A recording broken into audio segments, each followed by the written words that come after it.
Transportation. Isa sa magagandang bagay dito sa UK ay ang accessibility sa public transport ng mga lugar na pwedeng pasyalan. So para makapunta sa Cumbria o sa St. Bees kung saan kami nagpunta, pwede kang sumakay sa coach or tren. Heads up lang, kung sa coach o bus ka sasakay, walang bus na dumidiretso sa St. Bees. Be prepared for transfers at paggamit ng local buses aside from major coach provider gaya ng National Express or Megabus. Depende kung saan ka manggagaling, coaches usually take a bit of time. Expect travel time to be around 8 to 9 hours on average. Another option of traveling is via train. There are no direct services from other major cities, so you'll likely travel to major hubs like Manchester or Carlisle. Then mag-change ka to a local train heading to your destination. Expect travel time to be around 5 to 6 hours on average. Point of origin namin ay East and West Midlands, kaya iba-iba din ang cost ng fare at kung gaano kahaba ang biyahe. Reminder lang about public transport, para makatipid ka, kailangan mo mag-book ng maaga. Kung wala kang hinahabol na time or schedule, may mga fares na mura kapag off-peak hours. I-consider mo to kung flexible ang pag-alis mo. Last but not the least ay ang private vehicle. From our experience, the drive took around 4 to 4.5 hours.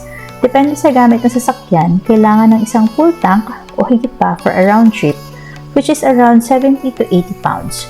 In case na kailangan mo mag-top up, maraming services na may petrol station ang madadaanan bago sumapit sa St. Bees.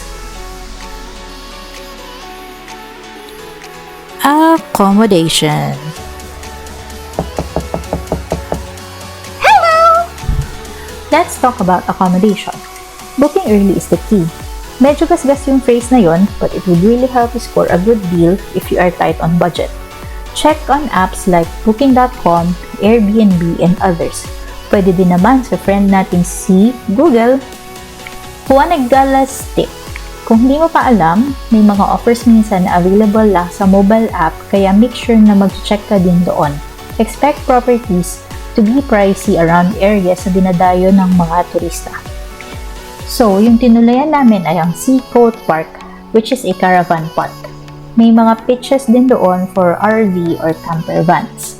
Para sa mga kagala natin dyan, nakasakasama ang kanilang mga alaga kapag nag-travel, merong mga units na pet-friendly. Make sure lang na you check the rules and regulations ng accommodations before you book the property. We stayed for 3 days and 2 nights. It was a full caravan house with 3 rooms. And we paid 422.05 para sa property. Hinati-hati namin siya per couple. Yung beach ay napakalapit lang sa aming tinuluyan at meron ding mga trails for hiking dun sa area. Make sure na i-check nyo yung part 3 ng aming YouTube channel para sa itinerary and accommodation tour ng buong bahay.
Food.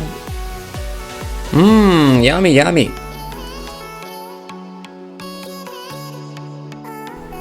At para sa paborito ng lahat, ang pagkain. Pagdating naman sa pagkain, usually sa mga gala namin ay potluck. It saves us time for more relaxation, for fun activities, at syempre, mas tipid din. Pero make sure lang na yung accommodation nyo ay may fridge or microwave or at least a cooker para makapag-init ng pagkain. Wala kaming pinag-ambagan para sa pagkain dahil nagdala lang kami ng kaya ng bawat isa.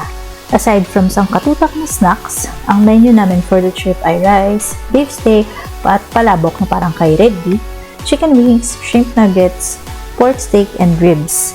Meron din kaming dalang siopaw. If you don't want to bring home-cooked foods, may malapit na restaurant which is yung Beach Road Bakehouse.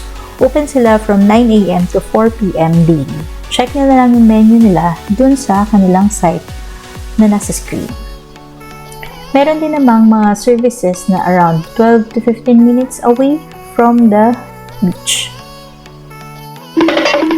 Activities. Let's go!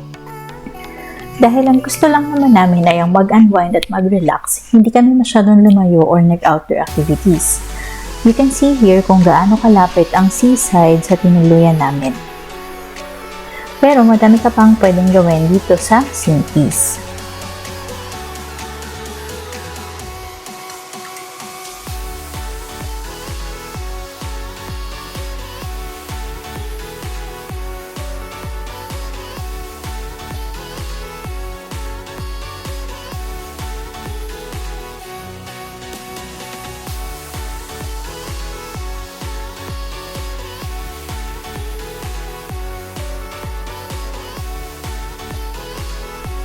St. Bees is a popular coastal holiday destination thanks to its long sandy beach and the nearby cliffs of St. Bees Head.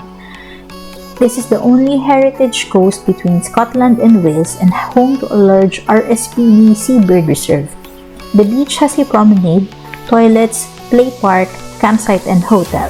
It also has a shop and cafe nearby. It is the start of the 182-mile Wainwright coast-to-coast walk to Robin Hood's Bay. It's only a few miles from the Lake District National Park, making it an ideal base to explore the Western Lakes. The village's history goes back over 1,000 years. It has a large Norman church dating from 1120 dedicated to our own Saint Bega, and an Elizabeth school founded in 1583. The charming main street curves up from the railway station and has pubs, shops, and railway museum. Siguradong mag-enjoy ka sa seaside aside sa napakagandang view. You'll find it dramatic cliffs meeting golden sands. Pwede ka ditong maligo, paddling, or strolling. One Agalas tip, always remember na yung mga public beaches dito sa UK ay walang lifeguard. Kaya naman, always take caution if going to the water. Dako naman tayo sa Lake District, na isang popular vacation destination. It's known for its glacial ribbon lakes, rugged fell mountains, and historic literary associations. Kung saan ang maganda or best place na puntahan sa Lake District ay nakadepende sa priorities nyo or type of activities na gusto nyong gawin. Popular for visitors ang Windermere at Ambleside dahil sa accessibility at vibrant atmosphere. Yung area naman na less busy or mas quiet ay ang Buttermere or Ullswater. At syempre, yung pinuntahan namin ay ang Kettlewell na nasa area ng Keswick at Derwentwater. Walang entry fee ang pagpunta sa lake at may available din na pay and display car park. It's £5.50 for up to 2 hours and £9 naman for all-day visit.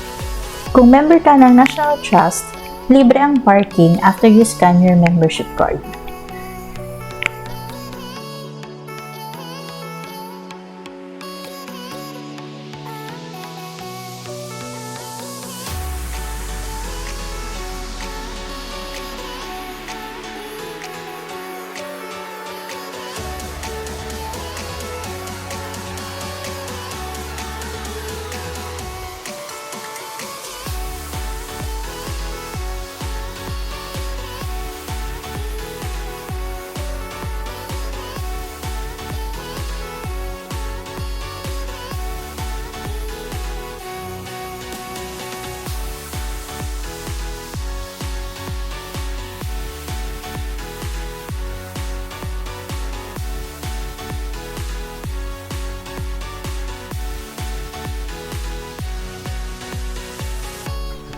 And that's a wrap on our weekend getaway. Sana ay nasiyahan ka sa pagsama sa amin. Don't forget to hit that like button, subscribe if you haven't already, and drop a comment below if you have questions or tell us where we should go next. Salamat at hanggang sa muli, stay safe and make memories at every mile.